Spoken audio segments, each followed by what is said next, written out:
नमस्कार दोस्तों। इस वीडियो में हम D60 सीरीज को आगे कंटिन्यू करेंगे। लास्ट में हमने देखा था, जो हमने पिछली वीडियो बनाई थी, हमने लास्ट डेटी देखे थे महेश्वरा यानी कि शिव जी। वहां से हम कंटिन्यू करेंगे और हम देखेंगे 25 डेटी से, और उसके आगे हम सारे 30 डेटीज तक कंटिन्यू करेंगे, जिसमें हमारी सीरीज जो है वो हाफ वे में भी पहुंच जाएगी, यानी कि हमारी जो डेटीज की लिस्ट है वो 30 तक पहुंच जाएगी। तो अब हम देखते हैं कि हमारे 25 डेटी कौन है। जब हम 25 डेटी पे आते हैं तो वो फिर से रिपीट होता है, यानी कि वो फिर से देवा डेटी आते हैं, जो कि हमने थर्ड डेटी भी देखे थे। यानी कि अगर आपका थर्ड डेटी, यानी कि जो हमने डिवीजन पहले डिस्कस करी थी और यहाँ पे 25th में अगर फॉल कर रहा है, तो वो सेम डेटी को रिप्रेजेंट कर रहा है, जो कि है देवा। यहाँ पे भी हमें सेम रिजल्ट्स देखने को मिलते हैं जो हमें वहां पे देखने को मिले थे, यानी कि आपका एक बहुत ही पॉजिटिव नेचर रहेगा। ओवरऑल एक ये बेनिफिट डेटी है, आपको ऑस्पिशियस रिजल्ट देगी, मगर आपको ये ऑस्पिशियस रिजल्ट जो है ये बहुत ज़्यादा धर्म के रास्ते के थ्रू मिलेंगे। यानी कि आप राइटियस रहेंगे, किसी का बुरा नहीं करना चाहेंगे और बुरा करेंगे भी नहीं। यहाँ पे भी हमें एक ग्रेस ऑफ गॉड मिलेगी, यानी कि आप कह सकते हैं कि एक तरीके से इंसान बहुत ज़्यादा लकी फील करेगा। अब ये लक एक्टिवेट कब हो रहा है? आपका कोई प्लैनेट अगर इसमें फॉल कर रहा है तो ये थ्रू आउट लाइफ नहीं रह रहा है, ये उस प्लैनेट की दशा में या अंतर दशा में फॉल कर रहा है।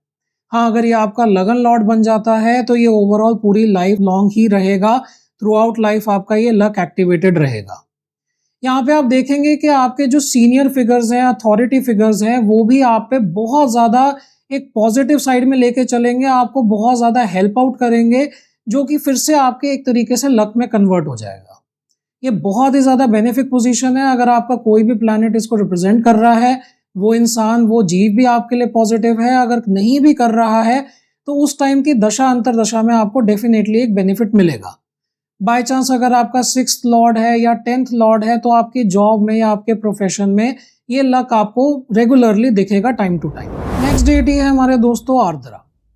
यहाँ पे आर्द्रा का जो मीनिंग आ जाता है वो आ जाता है ग्रीनरी या फिर मॉइस्ट एक एनवायरनमेंट। ये बहुत अच्छा है ग्रोथ के लिए। ये भी एक बेनिफिट डेटी है, और यहाँ पे अगर आपका कोई प्लैनेट रिप्रेजेंट कर रहा है इसको, तो ये आपको रीजुविनेट कर सकता है, ये आपको रीजनरेट कर सकता है। मगर आपको रीजनरेशन, रीजुविनेट कब करेगा? आपका कोई बुरा टाइम रहा होगा इससे पहले, हो सकता है कि आपने काफ़ी हार्डवर्क करा हो सकता है काफ़ी इमोशनल टर्मोइल रहे हो, और जब इस प्लैनेट की दशा या अंतरदशा आएगी तब इस टाइम में आपको काफ़ी रीजुविनेशन मिलेगी। हो सकता है आपने जो हार्डवर्क किया हुआ है वो हार्डवर्क अब आपको पे ऑफ करे, अब आपको उससे बेनिफिट मिले। ओवरऑल बेनिफिट डेटी तो है ये, मगर आपको इस चीज़ का ज़रूर ध्यान रखना है कि अगर आपका कोई जीव है, अगर आपका कोई मदर है या फिर आपके फादर है और वो इस चीज़ को रिप्रेजेंट कर रहे हैं, तो उनकी अपनी एक नेचर ऐसी हो जाएगी रीजुविनेटिंग, वो आपको उतना इफेक्ट शायद ना डाल पाए जितना उनकी खुद की नेचर वैसी हो जाएगी।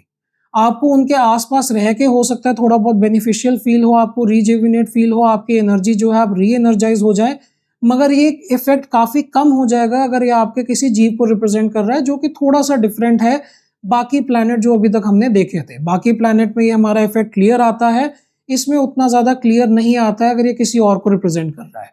हाँ, अगर आपका खुद का लगन लॉर्ड है जो इसमें जाके बैठा हुआ है, तो आप दूसरों को भी रिजुविनेट करेंगे, और किसी भी हार्डशिप के बाद, किसी भी प्रॉब्लम के बाद आप वापस खड़े होके वापस अपना काम करने के लिए हमेशा तैयार रहेंगे। नेक्स्ट डेटी है दोस्तों कालीनाशा। कालीनाश डेटी सुनने में ऐसा लगता है कि बहुत ज़्यादा मेलेफिक डेटी है, पर ये भी एक बेनिफिक डेटी है। यहाँ पे अगर आपका कोई प्लैनेट फॉल कर रहा है तो आपको लीगल डिस्प्यूट्स और प्रॉब्लम से और एनिमी से विक्ट्री दिलवा सकता है। ओवरऑल ये बहुत ही अच्छा डेटी है। जो लोग खास करके किसी ऐसे प्रोफेशन में इन्वॉल्व है जो मिलिट्री से या फिर पुलिस से एसोसिएट करता है, क्योंकि यहाँ पे आपको एक बहुत ज़्यादा मेजर लेग अप दे देता है, आपको बहुत ईजिली अपने एनिमीज के ऊपर विक्ट्री दिलवा देता है। अगर आप ऐसे किसी प्रोफेशन में नहीं भी इन्वॉल्व है और ऐसे किसी प्लैनेट की दशा आ रही है या अंतरदशा आ रही है जो इस डेटी को रिप्रेजेंट कर रहा है, तो इस टाइम में आपको बहुत ईजिली कन्फ्लिक्ट्स के ऊपर विक्ट्री मिलेगी। आप किसी अपने ऑफिस में हैं और आपका 10th लॉर्ड है वो इस डेटी को रिप्रेजेंट कर रहा है, तो आप कंपटीशन के ऊपर विक्ट्री पाएंगे। यानी कि अगर आपका कोई कोलीग है या आपका कोई कॉम्पिटिटर है बिजनेस में, वो आपके सामने स्टैंड नहीं कर पाएगा। इस दशा अंतरदशा के अंदर जो प्लैनेट इस डेटी में फॉल कर रहा है, इस दशा अंतरदशा के अंदर आपको बहुत सक्सेस मिलेगी, आप अपने कंपटीशन के ऊपर काफ़ी इजीली विन पा पाएंगे।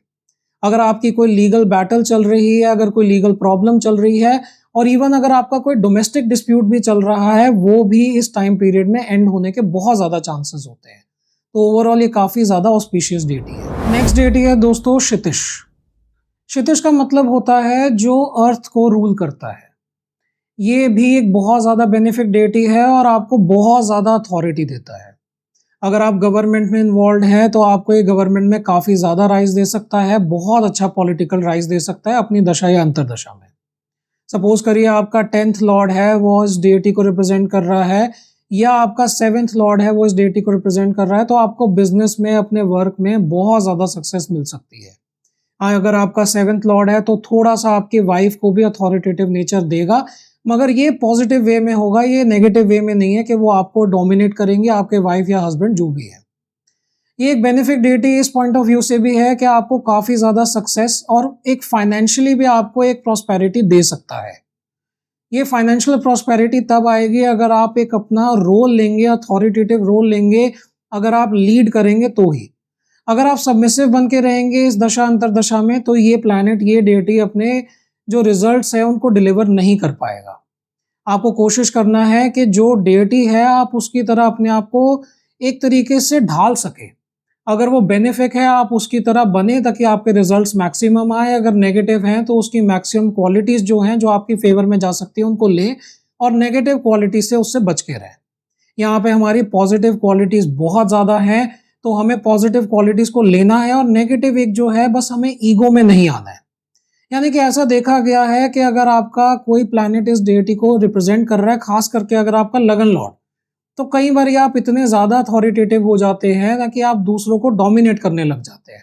यानी कि आपके एम्प्लॉयज़ हैं, आपके कोलीग हैं, आपके फैमिली हैं, आपके बच्चे हैं, आप सबको डोमिनेट करने की कोशिश करते हैं। तो ओवरऑल ऑस्पिशियस डेटी है, पर हमें यहाँ पे थोड़े से न्यूआंस का ध्यान रखना। नेक्स्ट डेटी है दोस्तों हमारा कमलकर, यानी कि हम यहाँ पे लोटस की बात कर रहे हैं। लोटस जो है वो माँ लक्ष्मी को रिप्रेजेंट करते हैं और वो एक बहुत ही ज़्यादा ब्यूटी को और कई जगहों पे स्पिरिचुअलिज्म को भी रिप्रेजेंट करते हैं। तो यहाँ पे हमारी इमेंस एबंडेंस मिल सकती है, आपको बहुत ज़्यादा वेल्थ एंड प्रोस्पेरिटी मिल सकती है। इस केस में आपको लग्जरी, बहुत ही अच्छी लिविंग भी मिल सकती है। यहाँ पे भी हमें एक चीज़ का ध्यान रखना है कि चाहे ये बेनिफिट डेटी है, थोड़ा सा हमें अपनी नेचर को एक स्ट्रॉन्ग रखना है, क्योंकि हमें कलयुग के पॉइंट ऑफ व्यू से देखना है कि हम कमल की तरह सॉफ्ट ना हो। हमें उसकी अच्छी क्वालिटीज़ लेनी है, यानी कि मडी वाटर्स में भी, डिफ़िकल्ट सिचुएशन में भी आप अपनी ब्यूटी को मेंटेन कर रहे हैं, आप अपनी अच्छी नेचर को मेंटेन कर रहे हैं। मगर हमें किसी भी वे में सॉफ्ट नहीं बनना है, हमें कोशिश करनी है कि जो भी हमें लग्जरी, वेल्थ मिल रही है हम उसको एक्वायर करें, हम सक्सेस को एक्वायर करें और नेगेटिव क्वालिटीज़ में बिल्कुल भी ना जाए। यहाँ पे हमें एक बहुत ही नेचर अच्छी मिलती है, यानी कि एक इंसान स्पिरिचुअल रहते हुए भी काफ़ी ज़्यादा प्रोग्रेस कर सकता है इस केस में। ये माँ लक्ष्मी को रिप्रेजेंट करता है तो आपको इमेंस लग्जरी तो दे ही रहा है, साथ ही साथ आपको सक्सेस देगा अगर आप कोई भी बिजनेस करते हैं, कोई भी चीज़ करते हैं। डिपेंड करता है कि आपका कौन सा प्लैनेट इसको रिप्रेजेंट कर रहा है। यानी कि अगर आपका कोई जॉब है, आपका 6th का लॉर्ड है और वो इसको रिप्रेजेंट कर रहा है, तो आपकी जॉब में आपको बहुत ज़्यादा सक्सेस देगा, बहुत ज़्यादा वेल्थ देगा। अगर आपका 4th लॉर्ड है और वो इसको रिप्रेजेंट कर रहा है, तो आपको अपनी मदर से तो गेन है ही, मगर आपको प्रॉपर्टी से, अपनी होमलैंड से भी बहुत ज़्यादा गेन होगा।